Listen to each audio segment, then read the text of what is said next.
warahmatullahi wabarakatuh. Innal hamdalillah nahmaduhu wa nasta'inuhu wa nahdihi wa nastaghfiruh wa na'udzu billahi min shururi anfusina wa min sayyiati a'malina. May yahdihillahu fala mudilla lahu wa may yudlil fala hadiya lahu. Subhanaka la ilma lana illa ma 'allamtana innaka antal alimul hakim. Wala haula wala quwwata illa billahil aliyyil azim. Amma ba'd. Muslimin yang dirahmati Allah Subhanahu wa taala sekalian, alhamdulillah, pada tengah hari ini Allah taala telah mengizinkan kita untuk berhimpun di dalam rumahnya. Mudah-mudahan pertemuan kita ini mendatangkan rahmat, redha dan keampunan daripada Allah Subhanahu wa taala, insya-Allah. Pada tengah hari ini saya ingin bicarakan tentang betapa elok dan cantiknya rupa ahli syurga. Kata Nabi sallallahu alaihi wasallam, sesungguhnya rombongan yang pertama yang akan masuk ke dalam syurga, rupa mereka seperti bulan pada malam purnama. Indah cantiknya Nabi bagi tahu orang yang pertama, rombongan pertama yang masuk dalam syurga tu macam bulan di malam purnama. Tuan-tuan jangan imagine zaman ataupun keadaan hari ini. Zaman Nabi ni lampu tak macam kita, cahaya tak ada macam kita. Dengan mata kasar boleh nampak bintang. Dengan mata kasar time tu bulan purnama adalah makhluk yang indah, cukup indah di malam yang gelap gelita ni. Jadi Nabi nak gambarkan kepada kita apa dia?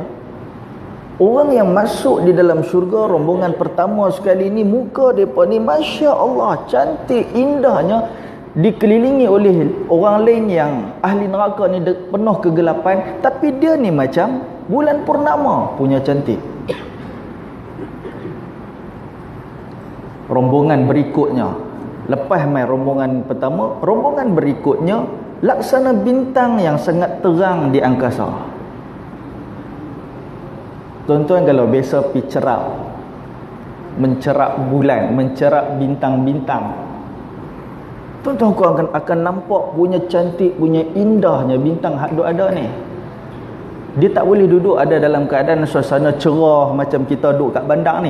Dia kena pergi kat hujung-hujung tu, tempat tak ada cahaya sangat. Kalau boleh paling gelap, itulah tempat keadaan kita nak melihat bintang hak paling indah. Cantik tuan-tuan.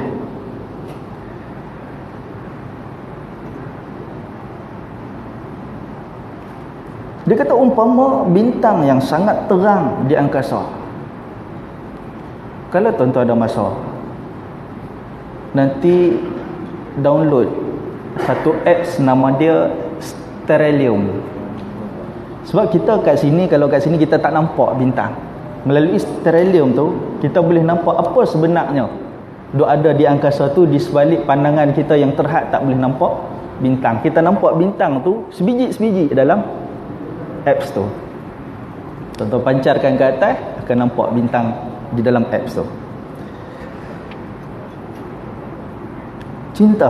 Cantik, indah. Mereka tidak meludah, tidak membuang hingus ataupun buang air dalam syurga. Dalam syurga ni tak ada kotor, tidak ada kekotoran sedikit pun. Ahli syurga ni tak meludah, hingus pun tak ada nak buang. Apatah lagi nak buang air. Tak payah cari tandas dalam syurga, tak ada. Ahli syurga tak buang air. Sikat rambut mereka diperbuat daripada emas. Peluh mereka seperti minyak wangi, misk. Sikat duk pakai tu, kita berapa kali duk sikat patah lah. Sikat syurga tu, itu benda yang kita kata alah benda sampingan ya. Itu pun diperbuat daripada emas dah. Tuan-tuan boleh bayang benda hak lagi besar daripada tu, benda yang lagi penting daripada tu. Hak sikat kecil ni pun sudah diperbuat daripada emas. Peluh yang keluar daripada tubuh badan kita, tubuh badan ahli syurga ni berbau cukup harum, setanggi mereka daripada gaharu yang wangi. Pewangi ada, kita duk beli pewangi macam-macam lah, buh dalam kereta, buh dalam bilik, pakai sat habis, pakai sat habis. Ada hak dah pakai lama sampai tak berwangi dah. Tapi yang kata wangian di dalam syurga ni, setanggi yang mewangikan syurga itu daripada gaharu yang wangi. Isteri mereka adalah para bidadari. Rupa mereka semua mirip antara satu sama lain. Kita ni nanti rupa kita ni macam kita, tapi berserinya mirip, lebih kurang sama. Seperti rupa bapa mereka, yakni Adam. Maknanya apa? Ketinggian kita nanti ni adalah ketinggian Nabi Adam alaihissalam bila masuk di dalam syurga. Begitu hadis yang sahih riwayat Al-Bukhari dan juga Muslim daripada Abu Hurairah. Hadis ni dia cerita sikit, nak bagi gambaran dan lukisan keindahan rupa ahli syurga yang bersinar bagaikan bulan purnama dan juga bintang-bintang yang bergemerlapan di kala gelap malam. Dan perawakan ahli syurga, lelaki ni mirip antara satu sama lain. Maknanya apa? Kita ni semua tak kisahlah tubuh badan kita macam mana hari ni, bila sampai di dalam syurga semuanya tegak, gagah, menarik, tak ada buncit, semua elok. Umpama Nabi Adam alaihissalam, tak ada hak rendah, tak ada hak tinggi sangat, kan? Semua setara ya. Tak ada yang kata lebih gelap, lebih cerah. Semua lebih kurang nak sama ya. Sama-sama tampan, sama-sama handsome bila masuk di dalam syurga. Umpama siapa? Umpama manusia pertama, bapa kita, iaitu Nabi Adam alaihissalam. Ada orang tanya, kenapa rupa ahli syurga ni nak disamakan dengan Nabi Adam alaihissalam? Jawapan dia, sebab terdapat banyak persamaan antara penciptaan Nabi Adam alaihissalam dengan ahli syurga. Penciptaan Nabi Adam itu Nabi SAW dah jelaskan. Khalaqallahu Adam ala surati tuluhu situna dhira'an. Allah ciptakan Nabi Adam ni atas bentuk dia, tingginya 60 hasta. Kata para ulama, hadis ni nak bagi tahu Allah ciptakan Nabi Adam alaihissalam tanpa proses. Kita ni melalui proses daripada air mani, kemudian menjadi darah, kemudian membentuk segumpal daging, jadi tulang, kemudian dibalut dengan daging, dijadikan rupa bentuk dan sebagainya. Itu kita melalui proses-proses tersebut sampailah kita dilahirkan. Tetapi Nabi Adam ini, dia diciptakan terus dalam rupa bentuk yang cukup sempurna. Allah ciptakan sendiri Nabi Adam ni tanpa proses, diciptakan direct dengan bentuk yang paling sempurna, iaitu seorang pemuda dewasa dalam keadaan stamina, berada di paling puncak sekali, kekuatan yang paling hebat sekali, yang paling bertenaga sekali. Dan wajah baginda Nabi Adam sangat tampan, tubuh baginda sangat gagah dan ketinggian baginda itu mencecah 60 hasta, kata Nabi sallallahu alaihi wasallam. Manusia yang Allah Subhanahu wa taala cipta terus dengan kuasanya, maka sudah pastilah dia adalah manusia yang sangat sempurna. Kerana Allah itu indah, dan pasti Allah ciptakan sesuatu yang indah juga. Kalau kita bandingkan ketampanan Nabi Adam alaihi salam dengan Nabi apa yang disebut sebagai Nabi yang tampan, Nabi Yusuf alaihi salam. Ada pendapat mengatakan Nabi Adam itu jauh lebih tampan lagi. Wallahu a'lam, pendapat. Kerana dia diciptakan direct oleh Allah Subhanahu wa taala. Maka kejadian ahli syurga pun sama. Di akhirat nanti mereka diciptakan terus direct, tanpa proses berperingkat. Allah Subhanahu wa taala sendiri yang akan membentuk rupa mereka sebagaimana Allah membentuk rupa Nabi Adam alaihissalam suatu ketika dulu. Rupanya apa? Rupanya dalam bentuk pemuda yang tampan, yang gagah, yang bertenaga, yang staminanya paling berada di kemuncak.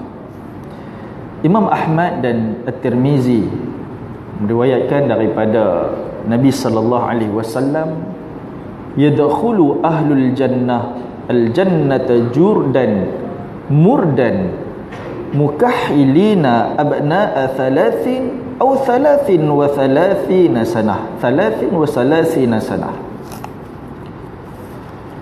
Kata baginda, ahli syurga itu masuk di dalam syurga dalam keadaan handsome, dalam keadaan tampan, tidak ada tak berbulu, dan dalam keadaan bercelak.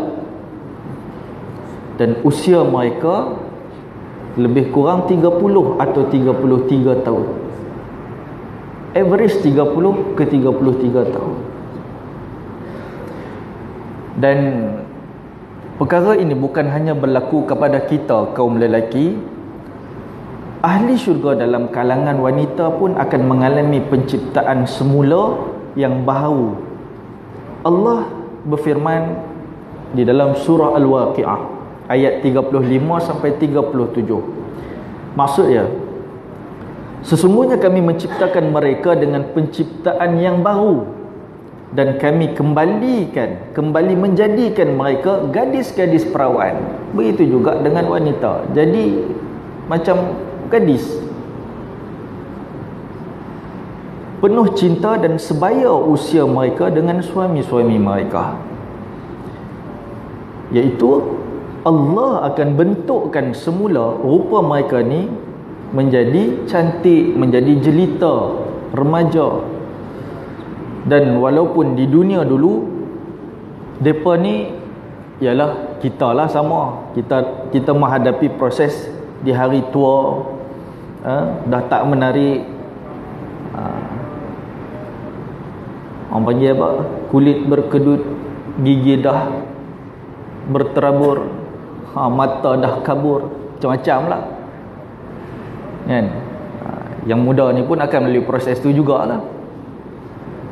Walaupun kita dalam keadaan tu di dunia, tapi bila sampai di syurga semuanya akan menjadi muda semula.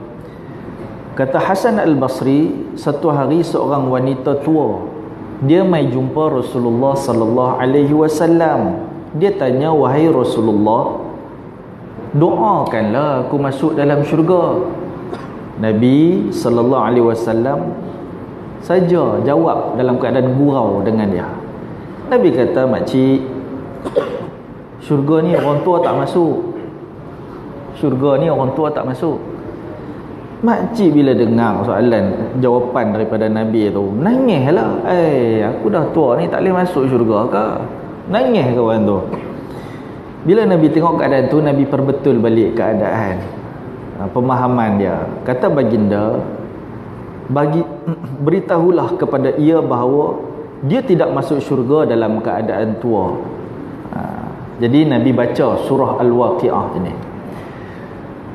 Nak beritahu apa kepada wanita tua tadi, iaitu makcik walaupun dah tua ni nanti masuk syurga jadi muda balik. Dan bila cerita pasal orang-orang wanita yang masuk di dalam syurga, tubuh gadis-gadis syurga ni menjadi bersih, putih, berkilauan dan amat wangi. Macam mana wangi pun di atas dunia ni, wanita yang kita pernah jumpa itu tak dapat menandingi wanginya ahli syurga. Sementara wanita di dunia ni tak boleh berwangi-wangian. Dia bila berdepan dengan lelaki yang bukan mahram dia, kerana dikhawatiri timbul fitnah di dalam nafsu orang-orang lelaki.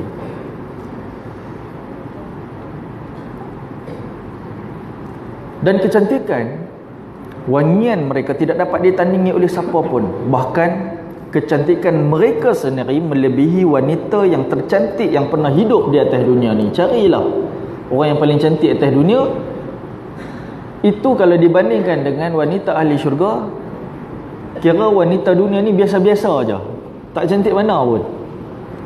Wanita syurga tu jauh lebih cantik dan indah. Sebab Nabi SAW pernah bersabda, kalaulah seorang wanita syurga itu dia menampakkan diri dia kepada penduduk dunia, kalaulah hari ni wanita syurga mai turun kat langit ni seorang je, kita semua boleh tengok dia, nescaya teranglah apa yang ada di timur dan barat, punya bercahaya sampai terang habis timur barat ni, dan penuhlah apa yang ada di antara keduanya dengan wewangian. Bumi kita ni jadi wangi, langit jadi wangi. La haula wala quwwata illa billah. Satu lembar tudung, sehelai tudung yang menutup kepala wanita syurga ni, itu jauh lebih indah, jauh lebih baik, jauh lebih berharga daripada dunia dan segala isinya ni. Mahal nak jadi ahli syurga ni. Barang-barang yang diberikan kepada ahli syurga ni mahal.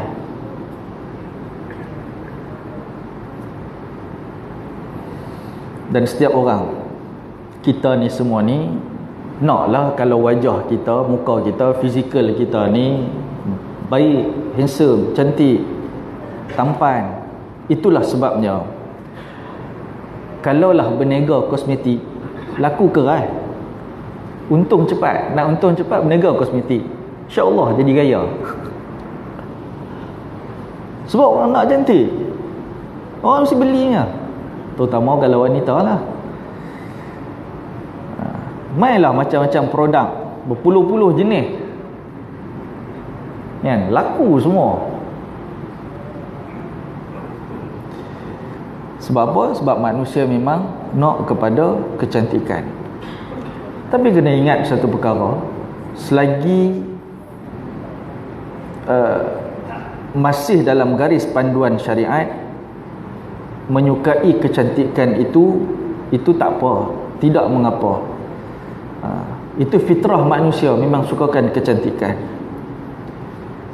Allah saja memberikan kesukaan kita kepada kecantikan supaya mengingatkan diri kita ni akan keindahan hakiki yang ada di dalam syurga. Keindahan dunia ni boleh berubah seiring masa yang berlalu, maka kecantikan kita akan berubah. Bila sampai usia yang lanjut, dia akan makin rosak. Bila ada penyakit, bila kita melalui malapetaka tertentu, mungkin kecantikan itu akan rosak, akan berakhir. Tetapi keindahan dan kecantikan syurga itu pasti akan kekal sampai bila-bila.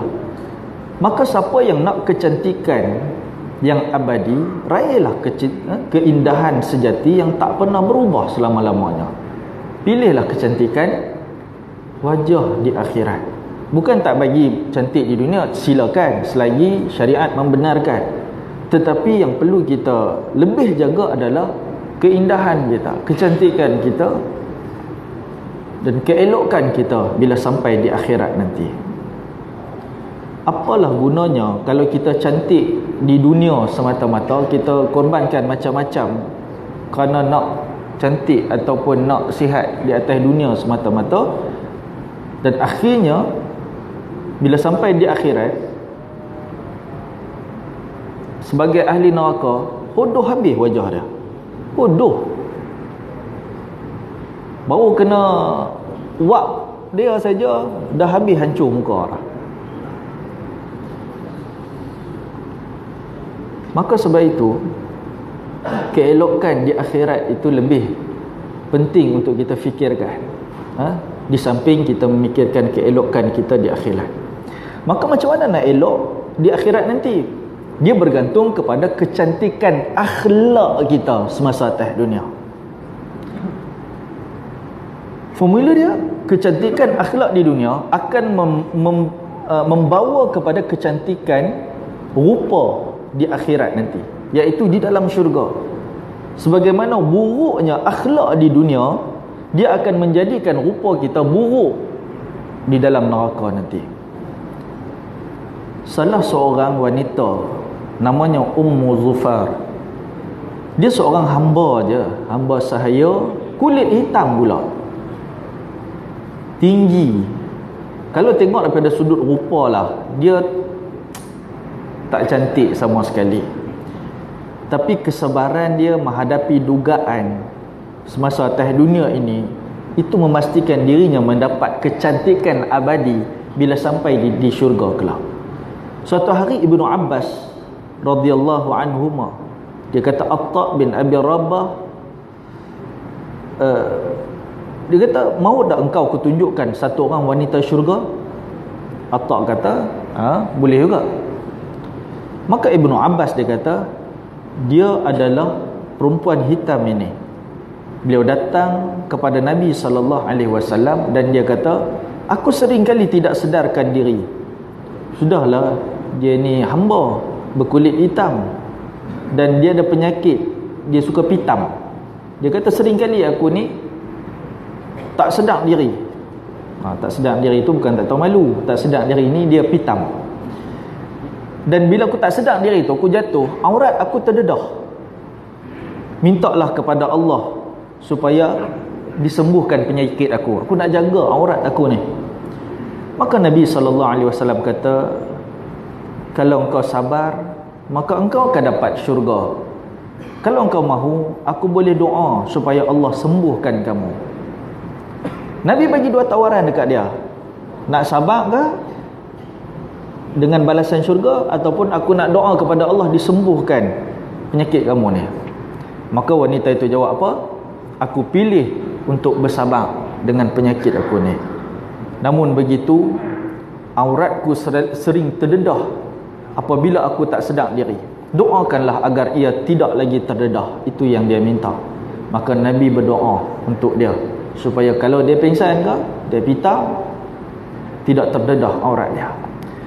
Maka jadilah Ummu Zufar ini wanita yang dijamin masuk syurga kerana sabar dia. Al-Hafiz Ibn Hajar rahimahullah katanya, hadis ini ada dalil bahawa sabar di atas musibah akan membawa ke syurga. Kerana sabar itu, dia umpama lift yang memudahkan kita terus ke syurga. Berbanding dengan amalan yang kita buat, dia umpama boleh sampai ke syurga tapi seolah-olah naik tangga. Sebab apa? Dia berpandukan kepada apa yang Allah firmankan, innama yuwaffas sabiruna ajrahum bighairi hisab. Sesungguhnya bagi orang yang bersabar itu diberi ganjaran kepada dia tanpa ada batasan. Ganjaran yang tidak ada batas. Pahala tak ada batas, tuan-tuan.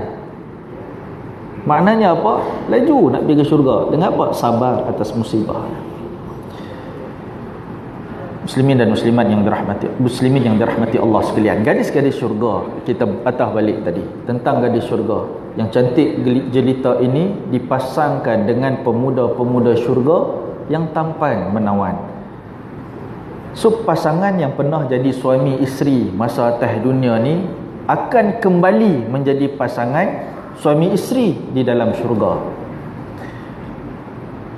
Seronok jumpa balik bini kita, jumpa balik suami kita. maka mereka akan hidup kekal di dalam dia dengan keabadian. Tidak ada cemburu, tak ada bertengkar dah, tak ada berlawan mulut, tak ada baling pinggan mangkuk, tak ada. Dalam syurga ni tak ada. Hidup aman, seronok ya. Nah,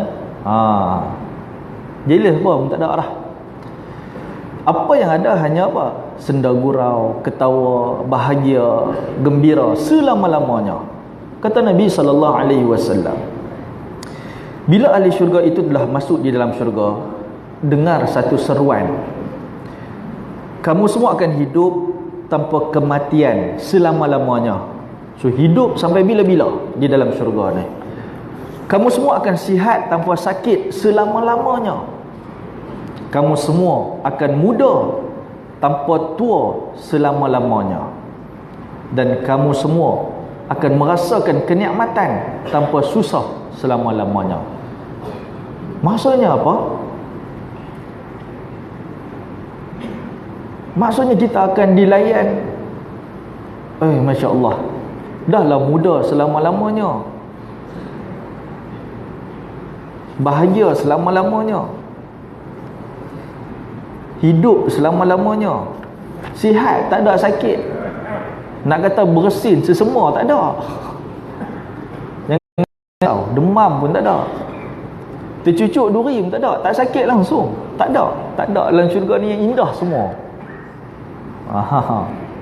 Ya. Dan kenikmatan itu kita akan kecap, kita berikan kepada isteri dan anak. Itu semua menjadi ibadat dan pahala bagi kita. Penat tu penat berpahala. Jadi tak apalah usaha, kan? Tapi nak bagi tahu apa? Time rehat kita bila syurga nanti. Bila masuk dalam syurga itu, kenikmatan yang kita dapat tak ada susah sikit hambuk pun. Nak apa? Order je. Order. Mai kat kita. Nak makan apa, nak kenderaan apa. Tapi pokoknya nak dapat kenikmatan itu, learnilah semasa kita masih hidup di atas dunia, selagi kita bernafas ni. Inilah saat dan ketikanya kita mengumpul bekal pahala, harta akhirat kita sebanyak-banyaknya. Nak semayang sunat, nak puasa sunat, nak baca Quran, nak zikir, nak tolong orang susah, nak sedekah. Yang wajib-wajib tu wajib lah buat. Tambah lagi benda yang sunat. Zikir banyak-banyak. Itu semua umpama apa? Umpama kita sedang menghantar harta kita dekat akhirat.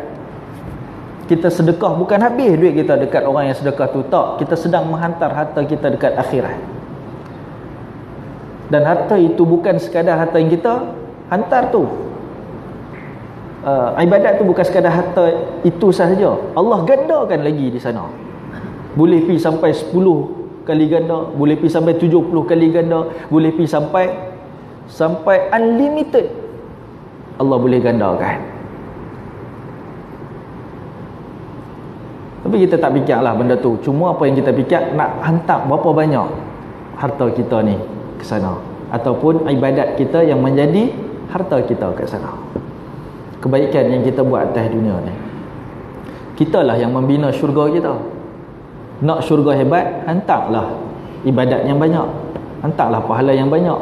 Nak syurga hak paling bawah sekali, tak apalah, hantarlah sikit-sikit. Dia lebih kurang macam tu lah.